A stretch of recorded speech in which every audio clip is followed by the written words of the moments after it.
His 14-year NBA career has taken him from Chicago to Minnesota, Philly, Miami, and now San Francisco as one of the newest members of the Golden State Warriors. We're talking Jimmy Butler, or Jimmy Buckets, as he's often called. But the six-time NBA All-Star and Olympic gold medalist has another title that he wears just as proudly: coffee aficionado. Like with basketball, coffee has become a bit of a competition for Butler as a consumer and seller in the space with Bigface Coffee. Back in December, we paid a visit to his first store that was just about to open in Miami. And one thing was clear: no matter where he's playing basketball, for Butler, home is where the coffee is brewing.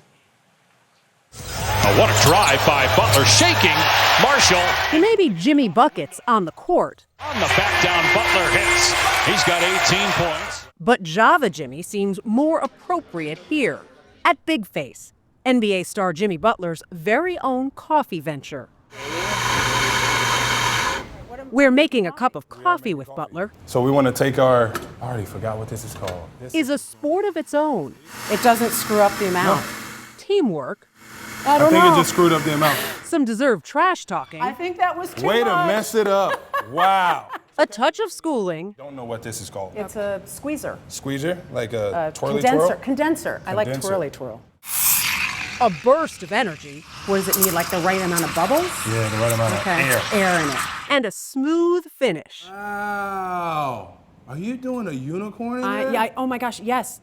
Cheers. Cheers. Thank you.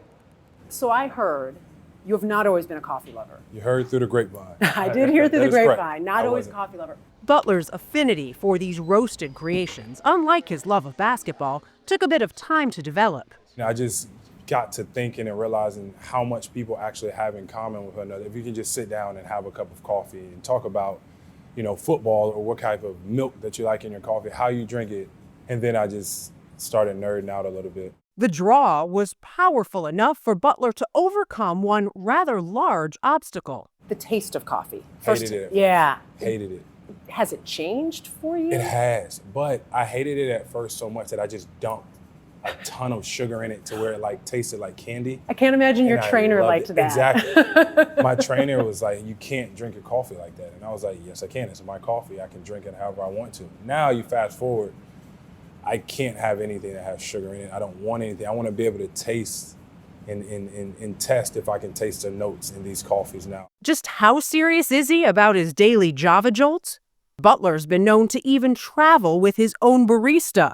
But that, too, like the coffee he now enjoys, is a bit layered. Rodney is his name. I don't think he's better than me at the barista skill set. What would he say? It doesn't matter what he says. We all have our own opinion. That's true. And our own taste. Yes. But he gets to see the world like I get to see the world. He gets to experience everything that I get to experience because I'm grateful for him for always showing up, never complaining about all the coffee that he has to make. And if I don't like it, he has to make another one. Plus, when I got a barista, I get to do barista brawls and throwdowns. Any coffee shop we're going to, my guy versus your guy, right now, let's go. So I love it. Life isn't about competition, but if you get to throw a competition in there every now and again, that's not bad. No. Butler is no stranger to competition, a first-round pick in the 2011 draft by the Chicago Bulls. Now 14 seasons in, Butler's played for 5 teams. Butler ahead of the pack. Jimmy Butler will touch it down. Traded to the Golden State Warriors a few weeks ago after ending a 5-year run in Miami, which included 2 NBA Finals appearances. It was with the Heat back in 2020 that news of Butler's coffee fervor first trickled out, with reports from the pandemic-created NBA bubble that Butler had a side gig, selling a cup of joe for $20 a pop to his fellow basketball pros. At first, honestly, trying to sell the coffee, I was just trying to hustle people out of their money, if we're being brutally honest. But for tax purposes, that. I won't tell you how much money I made. And then, it was just the beginning of something that was fun for me, something to do other than just basketball. When you're stuck in a hotel in the bubble for so long, you kind of go stir crazy thinking basketball. And I was like, you know what? Let me hone in on something else. Something that didn't end when Butler emerged from the NBA bubble, getting competitive, if you will, in the coffee space. So you said you started nerding out. What does that mean in your terms? In my terms, it means actually studying up on where all the coffee comes from. all the different types of coffee. And then you get into like this many grams in, that much water out, all of that stuff. And then actually going to these coffee farms and hand-picking the coffee myself, that's part of the nerding out process. What did you see that was different when you got to those coffee farms that you wouldn't have known if you hadn't traveled The there? people.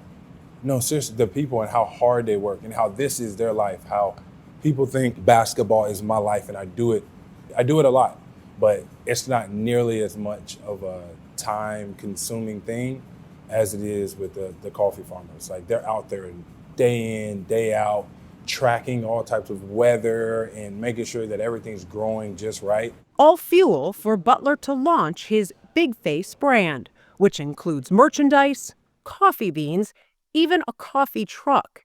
I wanted it to be a brand for everybody, something for everybody to drink, something for everybody to wear, something for everybody to drink out of. Back in December, he opened his first brick-and-mortar Bigface in Miami's Design District. The launch drew stars from basketball and music, including Carmelo Anthony and DJ Khaled. But for Butler, opening the shop isn't about the rich and famous. I get to come here, I get to be myself. While I'm in here, while I'm in this however square footage of a building that this is, I'm not a basketball player. I don't want to take pictures. I don't want to sign autographs. I want to talk coffee. I want to talk life. I want to be like everybody else while I'm in here. And that pass from Draymond to Butler. And while the 6'7", six-time NBA All-Star may never look like everyone else, when it comes to coffee, in some ways, he's just like your average Joe.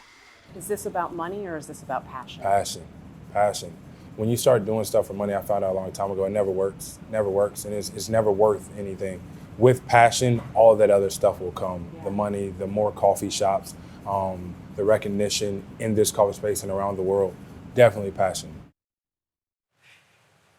Obviously, you can see the passion, but I will point out, and we did have this discussion, the name, Bigface. Yes. Money related. So when he was selling those $20 cups of coffee, his hope was the guys in the bubble would have their per diem money, might just have a $100 bill, the Bigface bills. Right. Give him 100. Sorry, no change. He told me he still has yet to sell a cup of coffee. That is for a $100. smart strategy. And then I saw on the whiteboard it had no IOUs. That's right. He's serious about getting his cash. And he's actually very serious about wanting to see those people who are the coffee farmers getting more money for what the work that they are doing after seeing it so close. And I love that he shared with you that this was about getting something outside of basketball for him to himself to enjoy that he's kept up since the pandemic. Yeah, and you know what's interesting, obviously this store's in Miami. He's been traded to San Francisco, right. But he really has a passion for the people down there. And I wouldn't be surprised, see if the success is there in a brick and mortar, that you might see more coming up. But it's a passion he even shares with his kids were there that night because it was the opening. And he said, yeah, they don't drink coffee yet. They're very young. But he said, you know, they'll get their strawberry milk. That's a latte for them. He did tell me he's working on his latte art. That was why we didn't give you a little peek inside my cup. I was going to say, I had no latte. Did you pick it up? I want to see a barista I did brawl not. too. You did well, Dana. Great you. story. Really awesome. Thanks.